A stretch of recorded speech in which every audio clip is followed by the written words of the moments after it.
Hey, I'm Heather. This is Jamie. This is the podcast Life in Motion, and we are here surviving summer. We're trying to survive summer. Last week we left off kind of with a cliffhanger, and so we are going to talk about that. I got a text, pretty scary text. My husband actually was in a pretty serious accident. We're going to talk about that. That story includes a lot of blood. We're going through from blood and guts to teenagers in the pool and a little bit talk of sex. It's more talk about pool PDA. Yeah. That could lead to sex. So anyway, we're going to talk about all those things. Anything else we're going to talk about today? Just a lot of wild shenanigans as we survive summer. Wild shenanigans. Okay, teens and old ladies, it's wild. We're gonna admit that we might be older than you. No. Oh, no. Okay. Anyway, we are going to have some fun, so come along with us and let's get started.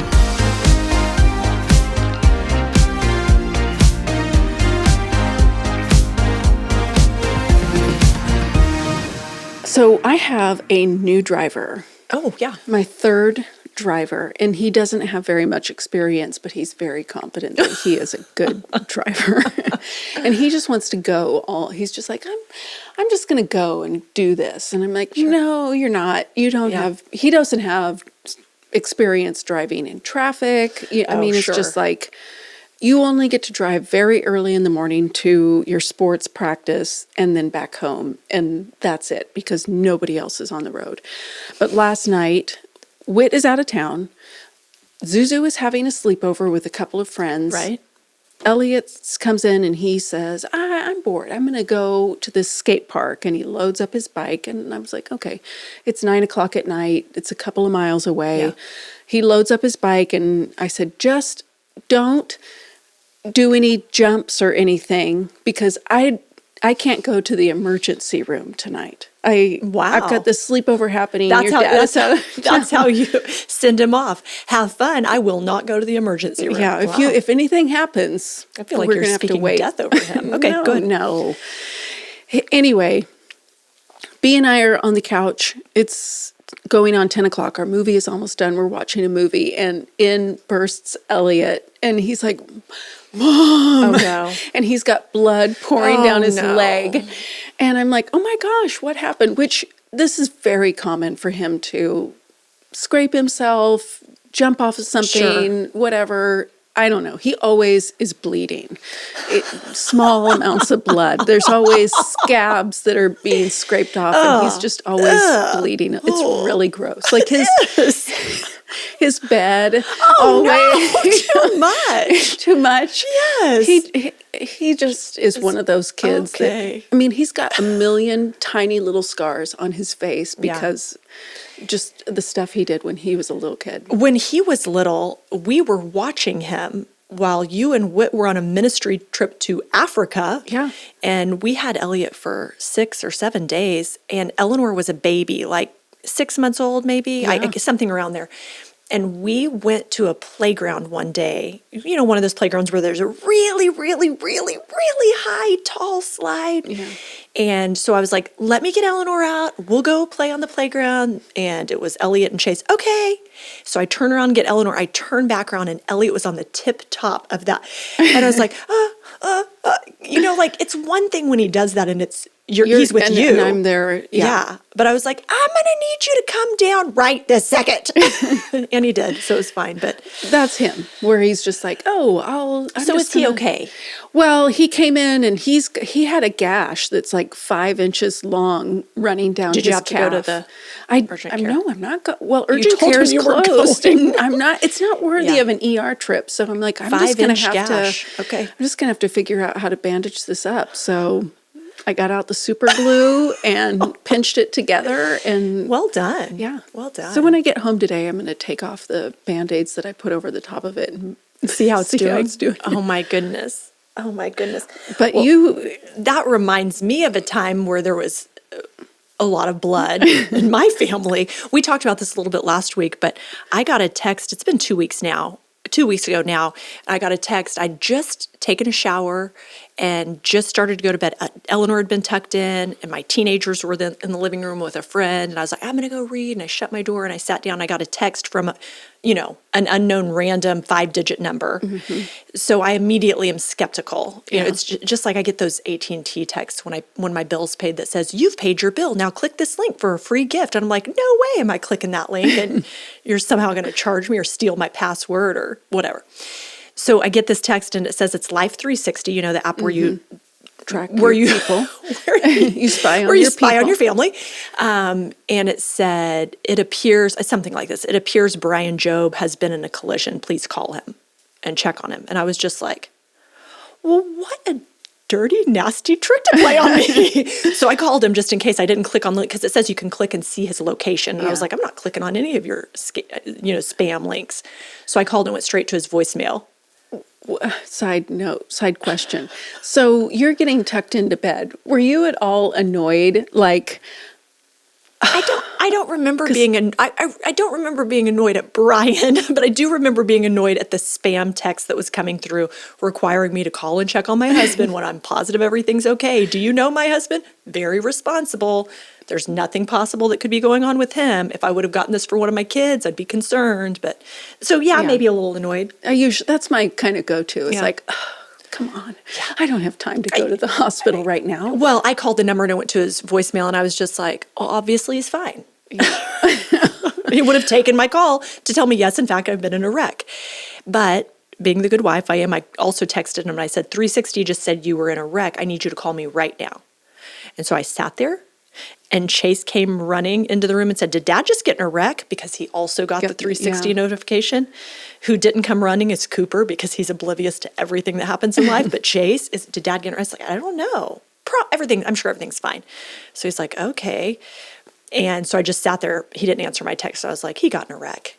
So I looked up 360. He wasn't going fast. So I was like, well, he's not hurt. I mean, but why isn't he calling me? So then, it's just like, this is frustrating because I do want to make sure he's okay. And he was not going very fast and all the things. And then like 5 minutes later, one of his friends called.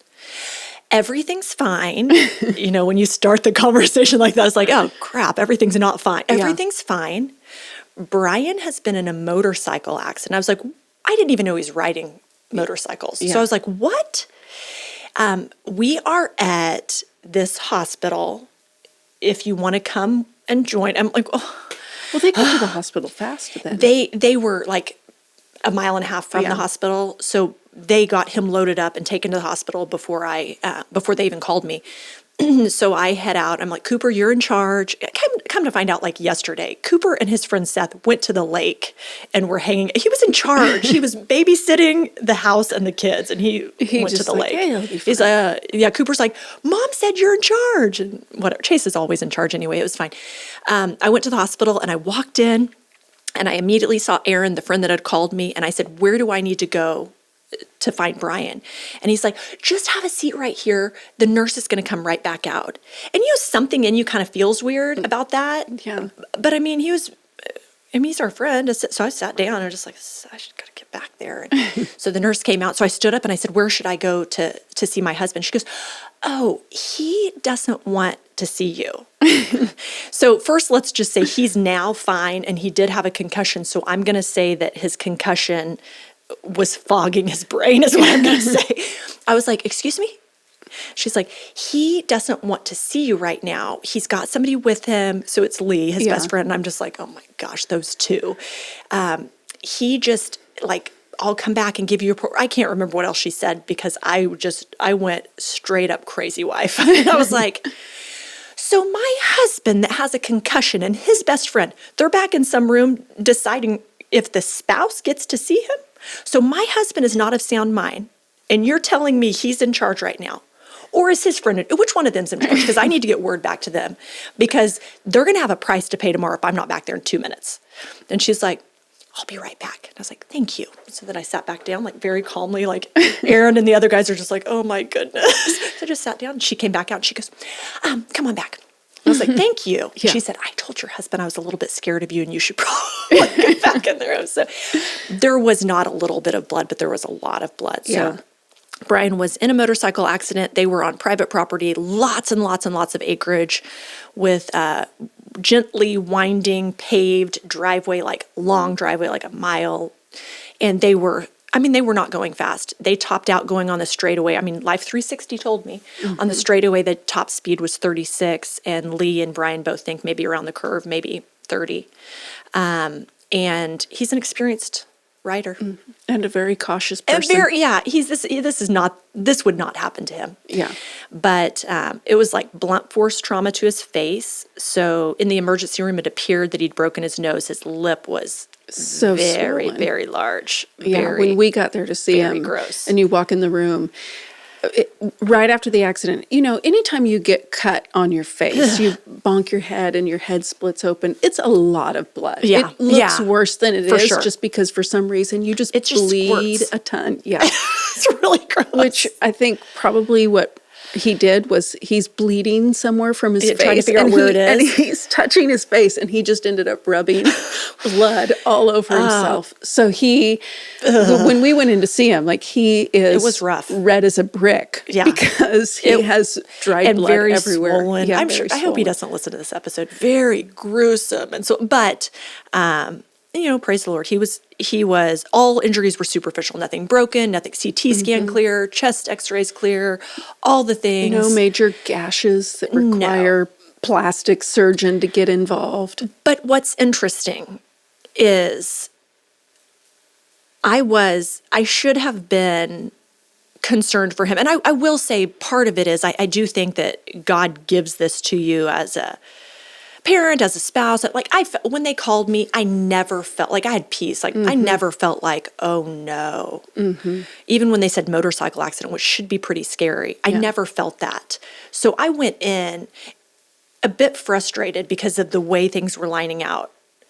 The nurse telling me your husband doesn't want you to come back, and I'm just like, oh my gosh, does he know who he's dealing with? And then being back there, and I was having a hard time pushing that anger down. Like I was like, I can't, for better or for worse, and like you're not going to let me see you at your worst.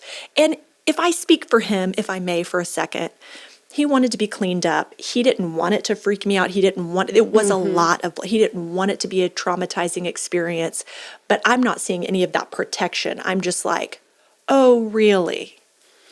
Do you think that being angry was Is a my- protection for Oh, possibly. panic or Oh, Heather, or why is anger just always just angry? well, I'm just always angry. like I'm annoyed. You Yeah. know, Elliot comes in with this gash on his leg, and I have just enough knowledge to be dangerous. So I'm like, no big deal, but I'm also. It's interesting, just annoyed. Like Yeah. I'm in the middle of a movie, Sure, sure. or whatever. Yeah. And I just wonder if your Maybe. anger, Because my is- anger masks a lot of things in my life. So Yeah. you're probably right. But I continued to be like, even in the room, I was just put out because I was just sitting there thinking, like, what part of what's happening? Because they did start cleaning road rash and all the things that were pain. I mean, he was on morphine. It's still very painful. And Brian's funny on morphine. He was very thankful. Like this doctor's giving him a shot in his lip to give him stitches, and it was really gruesome. And it hurt. He was just like, Lee and I were talking about this later. He's like, "Thank you so much for taking the time to do this." And we're like, "This is what he does for a living." Like, you're paying him big money to come in here. like, thank you so much. You're being so gentle as you clean those. Thank you so much. And I was just like, oh my gosh. Like, and I'm just thinking, quit thanking the people. But I just couldn't, for a while, I couldn't let it go. The fact that the first thing that happened when I got there was I was told my husband didn't want me to see him. And I've let that go now. And now we're 2 weeks out. He is back to work officially just as of yesterday. He worked out this week. He's still sore in some places, and he's healing beautifully. He looks great. He does not look perfect yet, but we're definitely out of harm's way. I guess mouth and face injuries, it's very important that it doesn't get infected. That's like the worst place you could have an infection. So we were very diligent. And by we, I mean me for the first 2.5 days, and then Brian on his own, because he gave me a suggestion of how I might clean those wounds more efficiently. And I was like, yeah, I'm out. If you're well enough to coach me up, you're going to be well enough to take care of yourself. But as I've settled, and I told him this last night, I'm trying, as I continue to age, to be more mindful of how the Holy Spirit impresses me, speaks to my heart maybe. I don't hear his voice like a voice, but just different times where you have a knowing. I think if you're not a believer, you would say that gut instinct, but when you are a believer, you go, it's not a gut, it's more than a gut instinct, it's something deeper. That evening before he left, I didn't know he was leaving. He has a small group on Wednesday nights that was just starting. You know, our life has been so busy lately that some of our communication isn't landing. I didn't even know he was starting a small group. I didn't know that it was going to be on Wednesdays. I didn't know he was leaving. I was like, where are you going? And he's like, well, I'm just running over. We're going to hand out the books for the small group because it starts next week. And I was like, what small group? And he's like, oh, remember, we're having the small group at so-and-so's house. And I was just like, oh, I didn't remember, but that could be me or it could be him. Who knows? And in my mind, I had already come up with a plan of what we were going to do. Yeah. In my mind, we were going to take Eleanor to the neighborhood pool and let her swim and just sit. It was a cool evening. It was right before, it was like the last 70-degree evening before This it's heat wave, this hell on heat earth in dome Tulsa. Yeah, it's so settled hot on top of us. And I just thought this will be relaxing. We'll catch up. We'll talk. I was very romanticized in my mind. I don't know why. So when he told me he was going, I said, oh. And he's like, do you not want me to go? He's like, if you don't, I mean, but I felt in that moment just real quick like, well, how rude would that be? Like, don't go to your small group and pass out your small group books where people can get closer to Jesus because I'd like us to sit on a lounge chair and watch Eleanor swim. It just all this happened in a nanosecond, but I didn't say anything. But I felt like even as he was leaving, I should have had him stay. And part of the reason I didn't say anything is because I knew I wouldn't say it with the right tone. Even though my intentions were pure, like, I'd like to spend time with you, I would have been like, I can't believe that you planned something. Like, what? And I don't even know about it. Like, I wanted to do this. I knew that's how it was going to come out, so I stuffed it. And I'm not saying I could have prevented him from a motorcycle accident. I have no idea. But I do wonder if the Lord's trying to get my attention to act on those little nudges so I can draw closer to the Lord. I mean, maybe it doesn't change the outcome of the evening. I don't know. Even getting closer to Brian. Sure. Good point. You know? Yeah, good point. Just like, okay, how can I express my feelings and my desires for us to spend time together 'cause without that's a pretty sounding like a nag? And it's a pretty good desire. Like my husband would probably be like, you want to spend time with me? The evening with me? Yeah. Yeah. But so last night I told him that I was kind of wrestling with that feeling. And we're a pretty sarcastic family. So he goes, well, thanks a lot. Kind of wish you would have listened to that. It's like, well, good night. We're done with this conversation. You know, when you're in a scary situation, it's sometimes helpful if somebody adds some laughter to the room and some levity. Yes. And Lee, Brian's best friend, did this for all of us, but I don't think he meant to. So when Brian had his accident, Lee was the first person to him. He was behind him on his motorcycle, came around. He didn't actually see the accident happen, but saw Brian on the ground. So, he stops and runs to him, and a lot of blood. So he takes off his shirt so Brian can hold it over his face, which was bleeding so profusely, and make sure Brian's okay, and goes back to get help from the other guys, and they go to the hospital. So before I got there, of course, they get checked in. And Lee was so focused on helping his friend that he failed to remember he still did not have a shirt on. So he's going through the hospital waiting room and helping Brian get checked in. And talking to nurses. Talking with his hands and focused, and he doesn't have a shirt on. So finally, a nurse brings him a scrub. Some scrubs to put on. You're going to need to put this on. Oh, my goodness. Because you're a distraction to the staff. He tells the story in quite a different vein, and he tells the story that I didn't know what was happening, but I get to the hospital and Brian's bleeding, and all these nurses are flocking to me and like want to talk to me. And so I thought it was great. And then another comment in the hospital room, when I knew, like I always had peace, but when I knew that everything's okay, Lee said something to Brian like, you look pretty bad. Like, I'm amazed at how men talk to one another in that situation, because if I was there with you, I'd be be like, it's not as bad as you think. Like, everything's fine. And they were like brutal. Like, Whit was brutal. Lee's like, oh my gosh, you look terrible. Like, this is worse than I thought. I'm like, you guys, shut up. But Lee had said something like, Brian, you look really bad. And Brian's like, I still look better than you. And I was like, he's fine. So it was a good moment. Don't you think that in sickness and in health is the hardest vow? It is. That marital vow was tested for me 3 months into our marriage when Brian, and I've changed 0%. 3 months into our marriage, Brian, his appendix was about to rupture. And so I'm this barely married lady in the emergency room of the hospital. Like, ma'am, we need you to sign these papers that basically like, if he dies in surgery, I'm not going to sue you. You're just like, oh my gosh, and handing them back. And then as he checked out, they said, he has a fever. He's okay to go home. When his fever breaks, he's going to be sweaty. And we're going to give you this cleansing cloth that like you you get it wet and it suds up, but the soap will just dissolve. You don't have to wash it off because he can't get up and shower for 48 hours or whatever. And I was just looking at them going like, Yeah, okay, right. I am not going to be sponge bathing. Yeah, okay. And his fever broke. And he's like, I think I might need, like, I can't sit. I think I need your help. And I go, I can't do that. Like, I can't do that. And so I was like, just your armpits and we're done. I felt similar with this road rash. And it's like hurting and I'm being gentle and he's being so patient. He's, and I'm just like, I can't keep doing this. When Whit is not feeling well, he gives me regular updates on his symptoms. Allergies, cold, whatever. He's like, just my head is still hurting. I've got this congestion and he'll give me an update every couple of hours. Boy, this congestion is still here. And I can't laugh at him because you're coughing a lot. I know. I feel bad to give Whit a hard time because we're very similar. That sounds completely normal.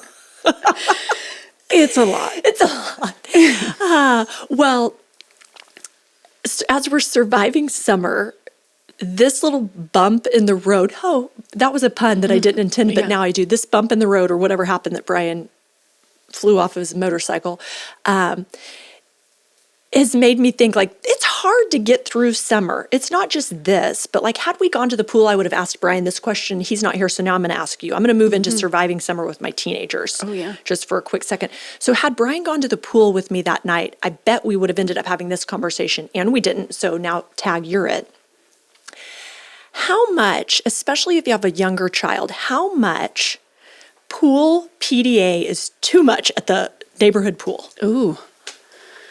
Is this your kid No. or the neighborhood No. kids? What are you supposed to do? I don't know. Yeah. I don't know. I might start catcalling.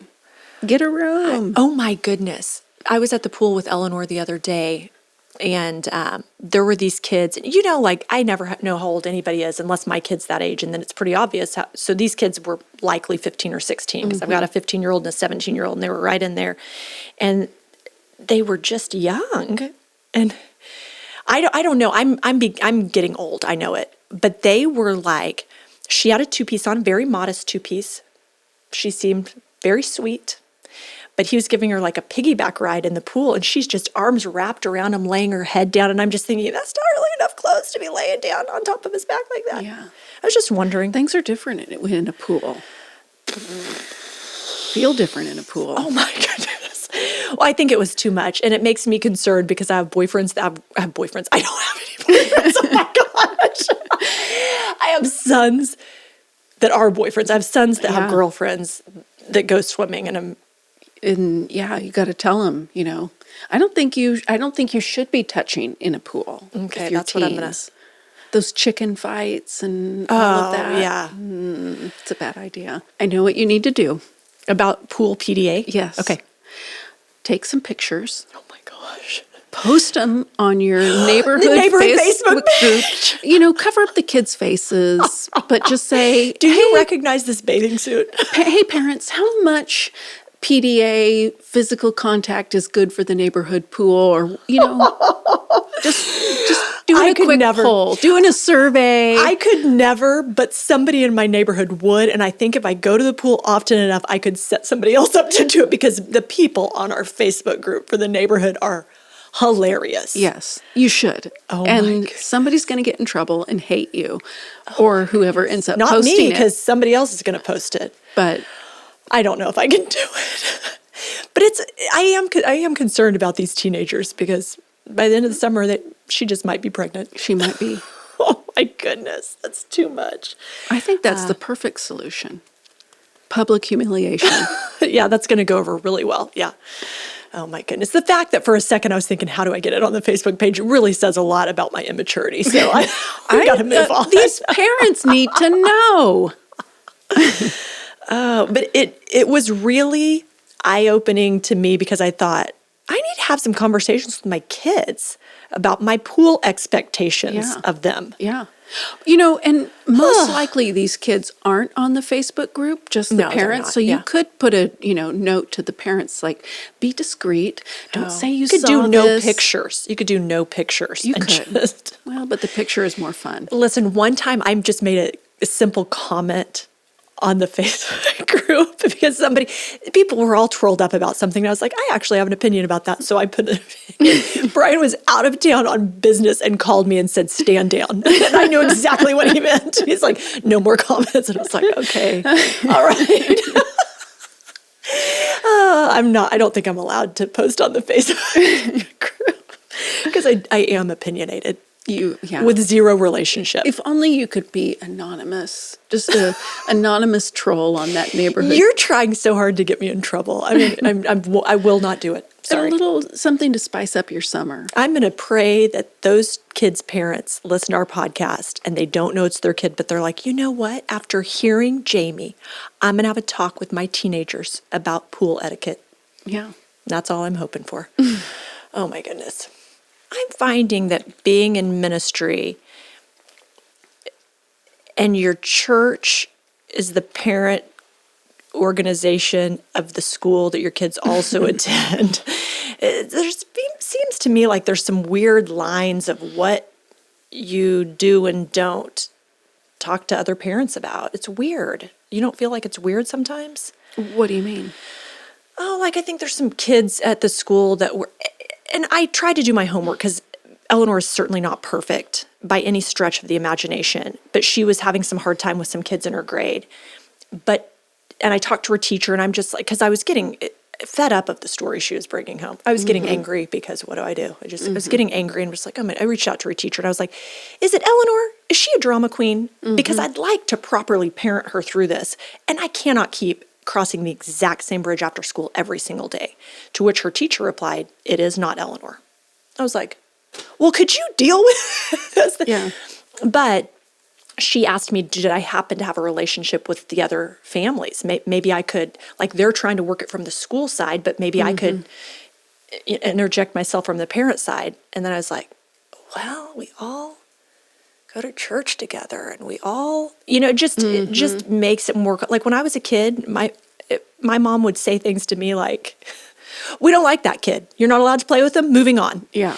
And when you're committed to doing life together in community with your church family, people become family that you don't choose. And it's okay. And it's learning how to navigate these things and trying to train my child up. And I ended up telling the teacher, I don't think it's in my family's best interest for me to stir the pot on the family level.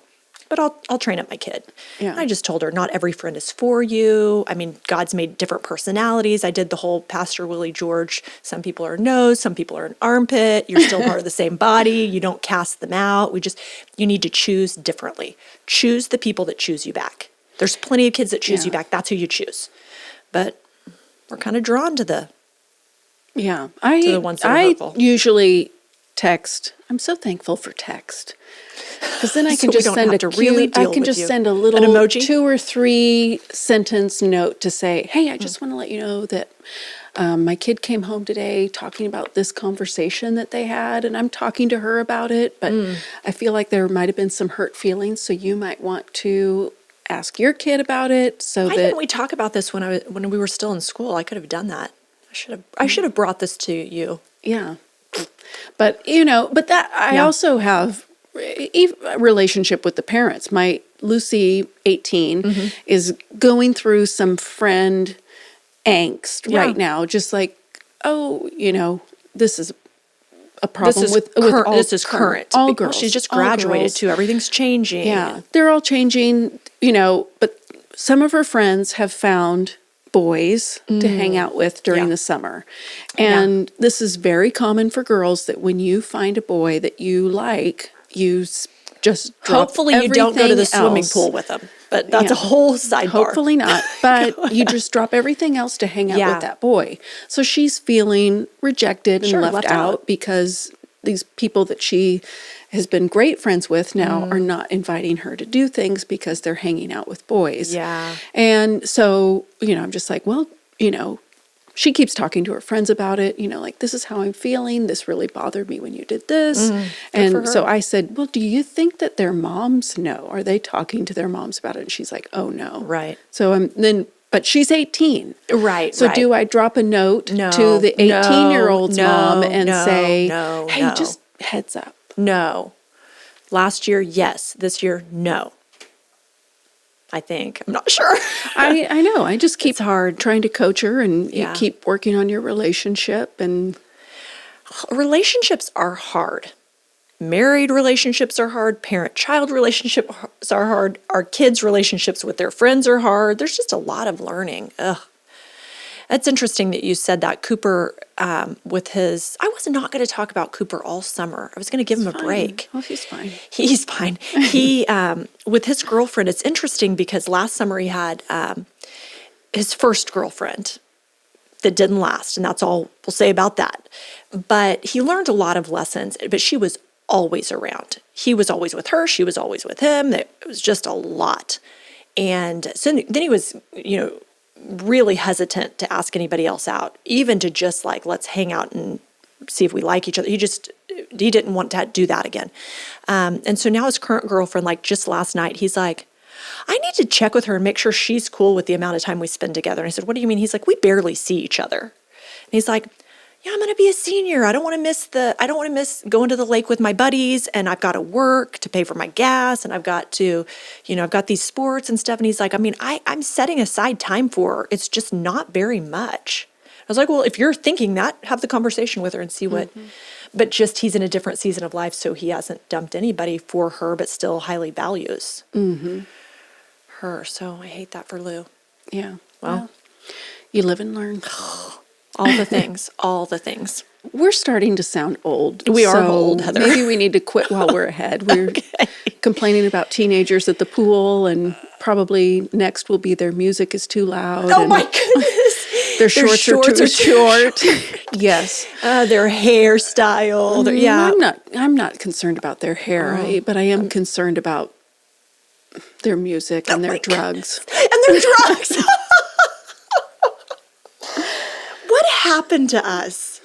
We got old. I think it probably started before today. It feels like it just started in that Facebook comment conversation. But the fact that we're on Facebook makes us You're old. on Facebook. I'm not Oh on my Facebook. goodness. The fact that I'm on Facebook makes me old. The fact that I have a kid about to grow. You've got 2 kids out of the house, basically. You are old. We're old. We've been old ever since we've had a podcast. No, I don't receive it. Don't receive it. You're going to make it spiritual. I do not receive that negative comment. Okay. All All right. right, but we're going to quit while we're ahead. We are. Thanks for joining us. We hope you're having fun as we survive summer together. It's hot outside. We're going to come here and record every week. Stick with us. Hang out with us. We love having you. Enjoy your week. We'll see you next week on Life in Motion.